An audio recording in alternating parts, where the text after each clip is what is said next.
মধ্যপ্রাচ্যে পৌঁছেছে রণতরী George Washington. হরমুজে আমেরিকার গোপন শিপিং করিডোর। এক্সিওসের প্রতিবেদন।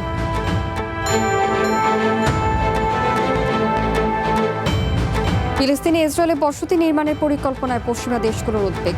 জমি ও বসতবাড়ি দখলের বিরুদ্ধে আমেরিকার নিন্দা।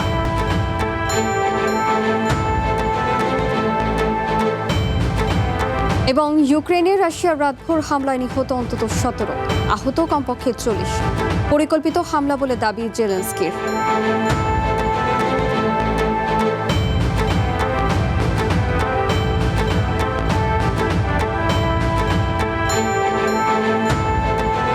স্বাগত আন্তর্জাতিক বুলেটিনে। আমি শাজিয়া শাওন। শুনছিলেন শিরোনাম, এবারে বিস্তারিত। ইরানের ওপর আমেরিকার অর্থনৈতিক নিষেধাজ্ঞা আরোপের কড়া হুমকির পর আবারও নতুন করে উত্তেজনার আভাস পাওয়া যাচ্ছে। এমন পরিস্থিতির মধ্যেই মধ্যপ্রাচ্যে পৌঁছেছে আমেরিকার রণতরী ইউএসএস জর্জ ওয়াশিংটন ও এর সাথে থাকা অন্যান্য জাহাজ।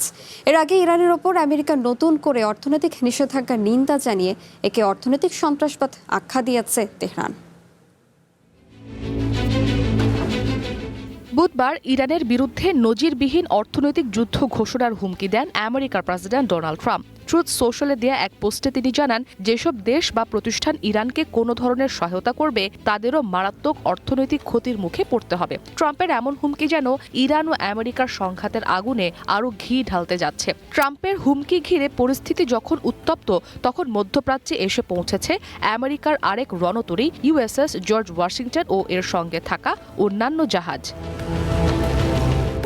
বৃহস্পতিবার আমেরিকার সেনাবাহিনী ইউএসএস জর্জ ওয়াশিংটনের মধ্যপ্রাচ্যের জলসীমায় আসার তথ্য নিশ্চিত করেছে।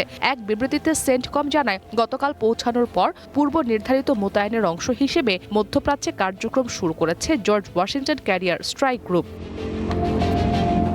সাম্প্রতিক সময় জানা যায়, ইরানের সঙ্গে যুদ্ধের কারণে দীর্ঘদিন ধরে সমুদ্রে অবস্থান করছে রণতরী আব্রাহাম লিঙ্কন। টানা 5 মাসের বেশি সময় ধরে রণতরীতে থাকায় এর নাবিক ও ক্রুরা মানসিক ও শারীরিকভাবে বেশ বিপর্যস্ত হয়ে পড়েছেন। অনেকের মধ্যে দেখা দিয়েছে আত্মহত্যার প্রবণতাও। আন্তর্জাতিক গণমাধ্যমে এমন খবর প্রকাশের পরই সমালোচনার মুখে পড়েন আমেরিকার প্রেসিডেন্ট। এমন পরিস্থিতিতে আব্রাহাম লিঙ্কনের জায়গায় ইউএসএস জর্জ ওয়াশিংটনকে মোতায়েনের সিদ্ধান্ত নেওয়া হয়। এর আগে ইরানের বিরুদ্ধে ট্রাম্পের নিষেধাজ্ঞার হুমকির জবাব দিয়েছে তেহরান। দেশটির পররাষ্ট্র মন্ত্রণালয় থেকে দেয়া এক বিবৃতিতে একে অর্থনৈতিক সন্ত্রাসবাদ আখ্যা দিয়ে নিন্দা জানানো হয়। মন্ত্রণালয় জানায়, ইরান তাদের স্বাধীনতা, জাতীয় অখণ্ডতা এবং স্বার্থ রক্ষায় বদ্ধপরিকর। এসব নিষেধাজ্ঞা এগুলো দুর্বল করতে পারবে না। এক্স বার্তায় ইরানের পররাষ্ট্রমন্ত্রী আব্বাস আরাকচি বলেন, সাধারণ ইরানিদের উদ্দেশ্য করে এই নিষেধাজ্ঞা দেয়া হয়েছে, যা অর্থনৈতিক সন্ত্রাসবাদ এবং মানবতা বিরোধী অপরাধ। এছাড়া ইরানের আইন ও আন্তর্জাতিক বিষয়ক উপপররাষ্ট্রমন্ত্রী কাজেম ঘারিবাবাদি বলেছেন, সামরিক যুদ্ধের ব্যর্থতা ঢাকতে পরবর্তী পরাজয়কে অর্থনৈতিক যুদ্ধ বলে অভিহিত করছে ওয়াশিংটন। এক্স বার্তায় তিনি আরও বলেন, আমেরিকা যখন দাবি করছে ইরান পতনের দ্বারপ্রান্তে, তখন তারা সাহায্যের জন্য তাদের সকল মিত্রের কাছে হাত বাড়াচ্ছে। ইসরাত মুক্তি, ওয়ান ইন্টারন্যাশনাল ডেস্ক। ইরানের বিরুদ্ধে সর্বাত্মক অর্থনৈতিক যুদ্ধ ঘোষণা করেছেন আমেরিকার প্রেসিডেন্ট ডোনাল্ড ট্রাম্প। পাশাপাশি তেহরানকে সাহায্যকারী যে কোনো দেশের বিরুদ্ধে কঠোর ব্যবস্থা নেওয়ার হুমকি দিয়েছেন তিনি। তবে ইরানের প্রধান দুই বাণিজ্যিক অংশীদার চায়না ও রাশিয়ার উপর ট্রাম্পের ঘোষণার প্রভাব অত্যন্ত সীমিত বলে মনে করছেন আন্তর্জাতিক বিশ্লেষকরা। ট্রুথ সোশ্যালের একটি পোস্টে আমেরিকান প্রেসিডেন্ট ডোনাল্ড ট্রাম্প বলেন, ইরানের সাথে কোনো দেশ অর্থনৈতিক সম্পর্ক রাখলে ওই দেশকে চরম খেসারত দিতে হবে। তবে বিশ্লেষকদের মতে চায়না বা রাশিয়ার ক্ষেত্রে এমন নিষেধাজ্ঞা বজায় রাখা ট্রাম্পের পক্ষে প্রায় অসম্ভব। ইরানের মোট রপ্তানি করা তেলের সিংহভাগই কেনে চায়না। দেশটির স্বাধীন তেল শোধনাগারগুলো আমেরিকান আর্থিক ব্যবস্থার বাইরে পরিচালিত হওয়ায় ট্রাম্পের হুমকি এড়িয়ে ব্যবসা চালানো তাদের জন্য সহজ। এছাড়া বেইজিংকে অতিরিক্ত চাপে ফেললে দুদেশের মধ্যকার কূটনৈতিক সম্পর্কে নতুন ভাঙন দেখা দিতে পারে। চায়নার পররাষ্ট্র মন্ত্রণালয়ও স্পষ্ট জানিয়ে দিয়েছে, একতরফা নিষেধাজ্ঞা এই সংকটের কোনো সমাধান আনবে না। অন্যদিকে রাশিয়ার বিষয়টি আমেরিকার জন্য অন্যরকম একটি চ্যালেঞ্জ। এরই মধ্যে রাশিয়া আমেরিকার পক্ষ থেকে নজিরবিহীন নিষেধাজ্ঞার আওতায় আছে। পশ্চিমা অর্থনৈতিক ব্যবস্থার বাইরে থেকেই দেশটি নিজেদের ব্যবসা চালায়। মস্কো ও তেহরান দীর্ঘদিনের অংশীদারিত্বের মাধ্যমে নিজেদের মধ্যে বাণিজ্যিক ও সামরিক অক্ষ তৈরি করেছে। কাস্পিয়ান সাগর দিয়েই তারা বিভিন্ন পণ্য ও অস্ত্র লেনদেন অব্যাহত রাখে। তাই রাশিয়ার ওপর চাপ সৃষ্টি করা ট্রাম্পের জন্য কঠিন হতে পারে। আমেরিকার নিষেধাজ্ঞাকে অর্থনৈতিক সন্ত্রাসবাদ আখ্যা দেন ইরানের পররাষ্ট্রমন্ত্রী আব্বাস আরাকচি। তার মতে এটি আমেরিকার আরেকটি ব্যর্থনীতি হতে যাচ্ছে। Amanur Rahman, one international desk. Hormuz প্রণালী দিয়ে আন্তর্জাতিক বাজারে তেল পরিবহনে একটি গোপন শিপিং করিডোর তৈরি করেছে আমেরিকার সামরিক বাহিনী। খবরটি নিশ্চিত করেছে সংবাদ মাধ্যম এক্সিওস। তারা জানায়, ওমানের উপকূল ঘেঁষে তৈরি করা বিশেষ সুরক্ষিত নৌপথ দিয়ে প্রতিদিন প্রায় 1 কোটি ব্যারেল অপরিশোধিত তেল বিশ্ববাজারে নিয়ে আসা হচ্ছে।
বাণিজ্যিক মহাকাশযান উৎক্ষেপণের সংখ্যা বাড়াতে নতুন একটি নীতিমালায় সই করেছেন দেশটির প্রেসিডেন্ট ডোনাল্ড ট্রাম্প। হোয়াইট হাউসের তথ্য অনুযায়ী এই উদ্যোগের মূল লক্ষ্য হল 2030 সালের মধ্যে প্রতি বছর অন্তত 1000 বার মহাকাশযান উৎক্ষেপণ ও পুনর্বহাল নিশ্চিত করা।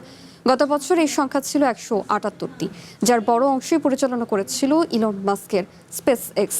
নতুন এই নীতিতে বেসরকারি খাতের অংশীদারিত্ব বাড়ানো, লাইসেন্স ও পরিবেশগত ছাড়পত্র প্রক্রিয়া দ্রুত করা এবং উৎক্ষেপণের জন্য পর্যাপ্ত ওয়্যারলেস স্পেকট্রাম নিশ্চিত করার নির্দেশ দেওয়া হয়েছে।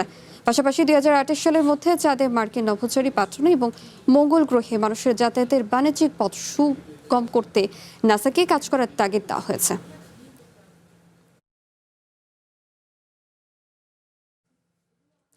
নর্থ কোরিয়ার সঙ্গে সম্পর্কের বরফ গলাতে হঠাৎ যৌথ সামরিক মহড়া স্থগিতের ঘোষণা দিয়েছেন আমেরিকার president Donald Trump. Kim Jong Un ও ট্রাম্পের এই ঘনিষ্ঠতার আভাসে পূর্ব এশিয়ার রাজনীতিতে শুরু হয়েছে তোলপাড়। ট্রাম্পের এই সিদ্ধান্তে সবচেয়ে বেশি নিরাপত্তাহীনতায় পড়েছে মিত্র দেশ সাউথ কোরিয়া, উদ্বেগ বাড়ছে জাপান ও তাইওয়ানেরও। অন্যদিকে পুরো বিষয়টি নিজেদের কৌশলগত জয় হিসেবে দেখছে চায়না ও নর্থ কোরিয়া।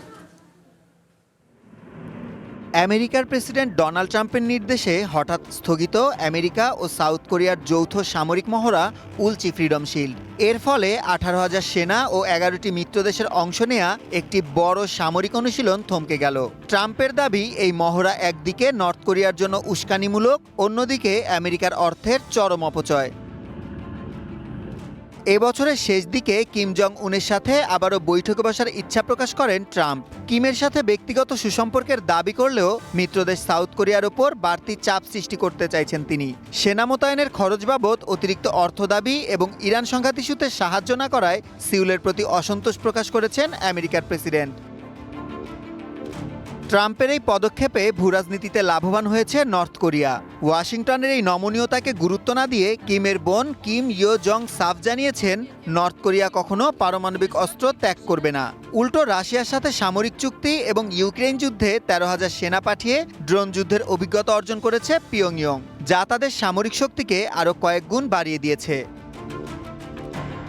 এদিকে যৌথ মহড়া স্থগিতের এই সিদ্ধান্তকে আমেরিকার আঞ্চলিক পিছুটান হিসেবে দেখছে চায়না, কারণ দীর্ঘদিন ধরেই বেইজিংয়ের দাবি এই অঞ্চলে আমেরিকার সামরিক উপস্থিতি কমানোর।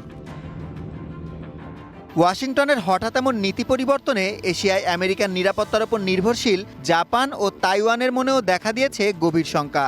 বিশেষজ্ঞরা বলছেন, আমেরিকার ওপর অতিরিক্ত নির্ভরতা কমিয়ে সাউথ কোরিয়ার এখন নিজস্ব পারমাণবিক প্রতিরোধ ব্যবস্থা গড়ে তোলার সময় এসেছে। সুলাইমান সবুজ, ওয়ান ইন্টারন্যাশনাল ডেস্ক। ফিলিস্তিনের পশ্চিম তীরে ইসরায়েলি বসতি স্থাপন প্রকল্পের নিন্দা জানিয়েছে বেশ কয়েকটি পশ্চিমা দেশ। এক যৌথ বিবৃতিতে এই পরিকল্পনাকে অগ্রহণযোগ্য দাবি করেছে কয়েকটি দেশ। দ্রুত তা প্রত্যাহারের আহ্বান জানিয়েছে দেশগুলো। এদিকে পশ্চিম তীরে ফিলিস্তিনের মালিকানাধীন জমি ও বসতবাড়ি দখলের বিরুদ্ধে কড়া সতর্কবার্তা দিয়েছে আমেরিকা।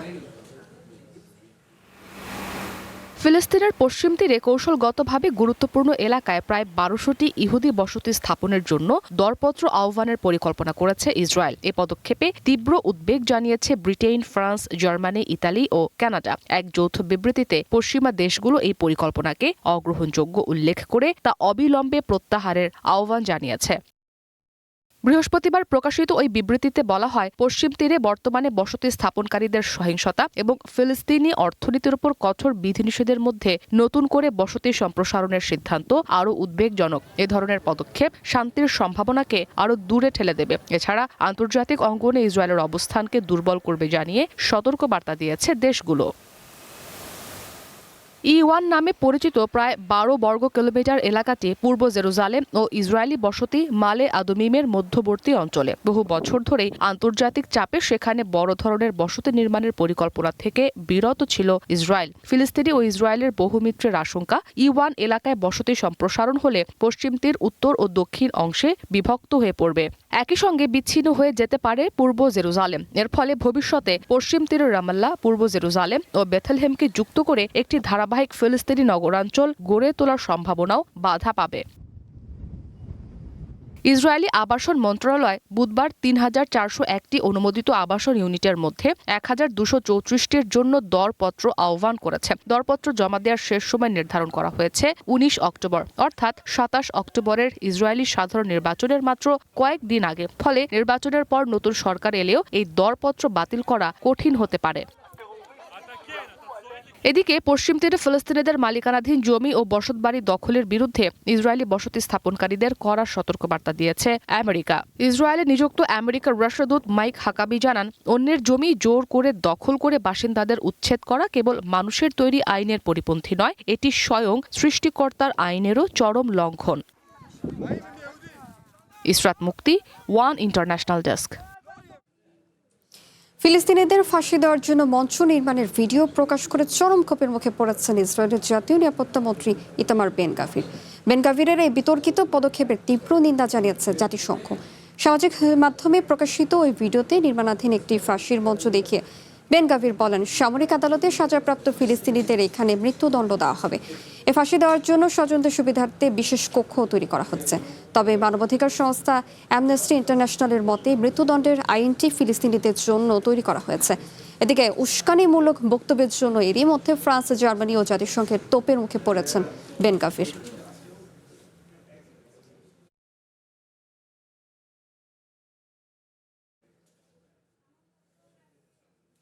২০২৮ সালে তৃতীয়বারের মতো আমেরিকার প্রেসিডেন্ট হবেন এমন দাবি করেছেন ডোনাল্ড ট্রাম্প।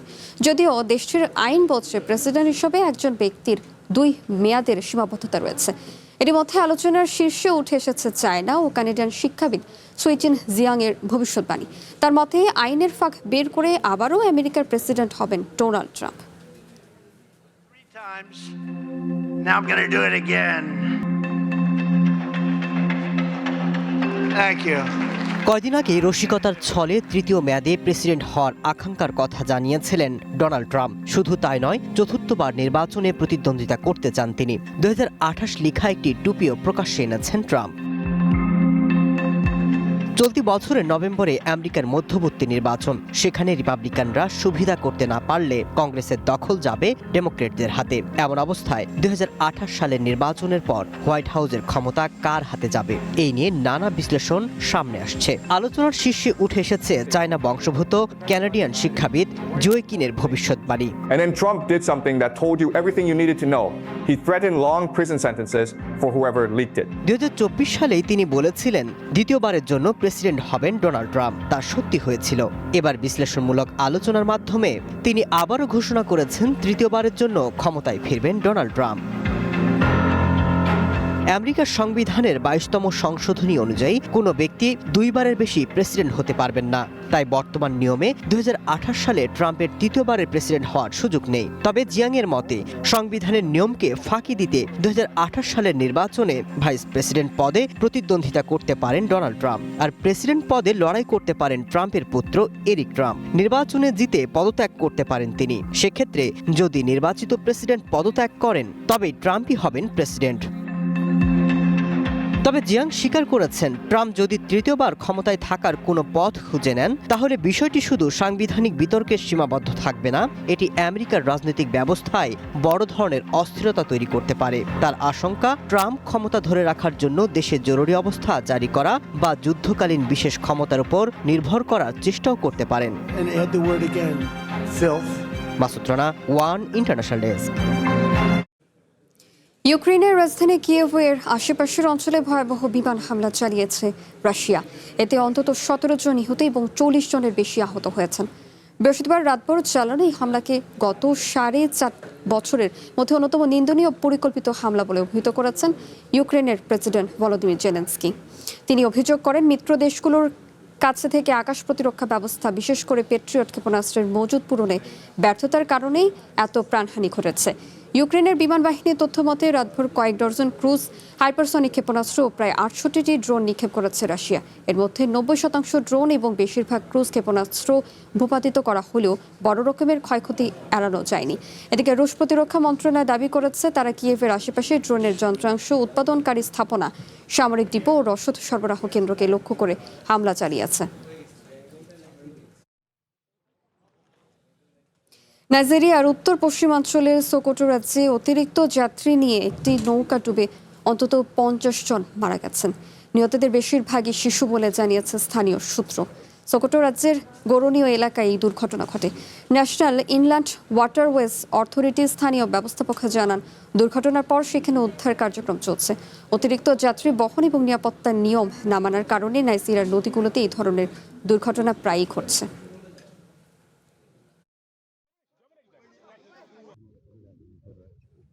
পাকিস্তানের সাবেক প্রধানমন্ত্রী ও কারাবন্দী ইমরান খানকে হাসপাতালে চিকিৎসা শেষে ফের কারাগারে নেওয়া হয়েছে।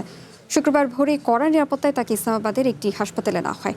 এরপর স্বাস্থ্য পরীক্ষা শেষে সাবেক প্রধানমন্ত্রীকে আবারও রাওয়ালপিন্ডির আদিয়াল কারাগারে নেওয়া হয়।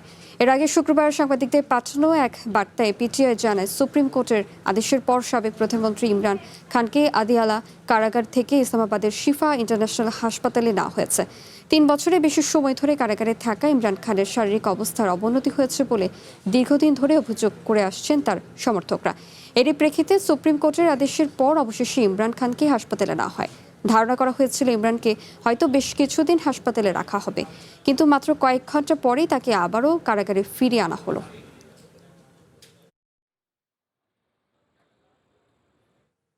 ভারতের রাষ্ট্রীয় স্বয়ংসেবক সংঘ RSS এর ওপর নিষেধাজ্ঞা আরোপের দাবি জানিয়েছে আমেরিকার একটি ধর্মীয় স্বাধীনতা বিষয়ক সংস্থা।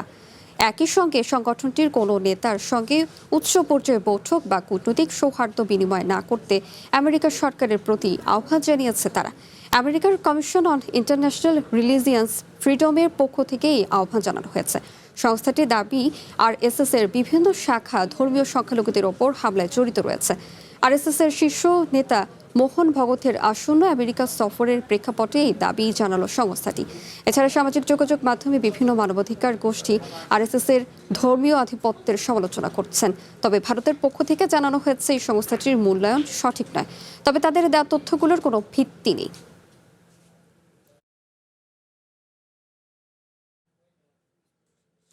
ডেনমার্কের প্রায় 250 বছরের পুরনো টিভোলি গার্ডেন্স, যেখানে পা রাখলেই এখন অভিজ্ঞতা হবে জাপানের আলো ঝলমলে কোনো গলির। 3 রাইড আর রোলার কস্টারের নিচে আলো ও রঙের খেলায় পেতেছে নতুন চত্বর হিকারি। এসব ঐতিহ্য আর আধুনিক বিনোদনে এমন চমৎকার মিলন মেলায় প্রতিদিন ভিড় করছেন হাজারো দর্শনার্থী। রাতের আধারে ঝলমলে নিয়ন আলো আর লণ্ঠনের উষ্ণ ছায়া। ডেনমার্কের ঐতিহাসিক টিভোলি গার্ডেন্সে যুক্ত হওয়া নতুন এই গলিটির নাম হিকারি, জাপানি ভাষায় যার অর্থ আলো। আইকনিক রোলার কোস্টার দ্য ডেমনের ঠিক নিচেই গড়ে উঠেছে 2000 বর্গমিটারের এই রঙিন জগৎ। ঐতিহ্যবাহী জাপানি মিষ্টি আর চা থেকে শুরু করে ঠাঁই পেয়েছে সমসাময়িক নানা শিল্পকর্ম। সব মিলিয়ে স্থানটি যেন আধুনিক টোকিওরই এক ক্ষুদ্র রূপ। আমাদের পার্কটির আয়তন বাড়াবার সুযোগ নেই, তাই অতিথিদের নতুন অভিজ্ঞতা দেওয়াতেই জোর দিই আমরা। যুগের পর যুগ ধরে চলে আসা ঐতিহ্যের পাশাপাশি নতুন চমক তৈরি করাই টিভলির মূল বৈশিষ্ট্য। টিভলি পার্কে এশীয় সংস্কৃতির ছোঁয়া বহু পুরনো। 1843 সালে যাত্রা শুরুর পর থেকেই ডেনমার্কের শিল্প সাহিত্যে প্রাচ্যের সংস্কৃতির গভীর প্রভাব ছিল, যার স্পষ্ট ছাপ মিলেছে লেখক হ্যান্স ক্রিশ্চিয়ান আন্ডারসনের কালজয়ী সৃষ্টিগুলোতেও। ডেনমার্কে এশীয় সংস্কৃতির প্রতি এই আকর্ষণ বহু বছরের পুরনো। এমনকি অ্যান্ডারসনের সাহিত্য চর্চাতেও তার প্রমাণ মেলে। হিকারির মধ্য দিয়ে এই ঐতিহাসিক টানটি নতুন করে প্রাণ ফিরে পেল। স্থাপত্যের নিখুঁত ছোঁয়া আনতে জাপান থেকেই আনা হয়েছে 60 টন বিশেষ ছাদের টাইলস। তবে চত্বরটি কেবল রূপ দেওয়ার প্রয়াস নয়, এটি জাপানি ঐতিহ্য ও সংস্কৃতির প্রতি এক পরম সম্মান। ইতিহাস আর আধুনিকতার এই ছোঁয়া ডেনমার্কের বুকেই যেন এনে দিয়েছে নতুন এক টোকিওকে। সুলাইমান সবুজ, ওয়ান ইন্টারন্যাশনাল ডেস্ক। এই ছিল আন্তর্জাতিক বুলেটিনে। যুক্ত থাকুন আমাদের ফেসবুক পেজ এবং ইউটিউব চ্যানেল সহ অন্যান্য সোশ্যাল মিডিয়া লিঙ্কগুলোতে। চ্যানেল ওয়ানের সাথে থাকুন।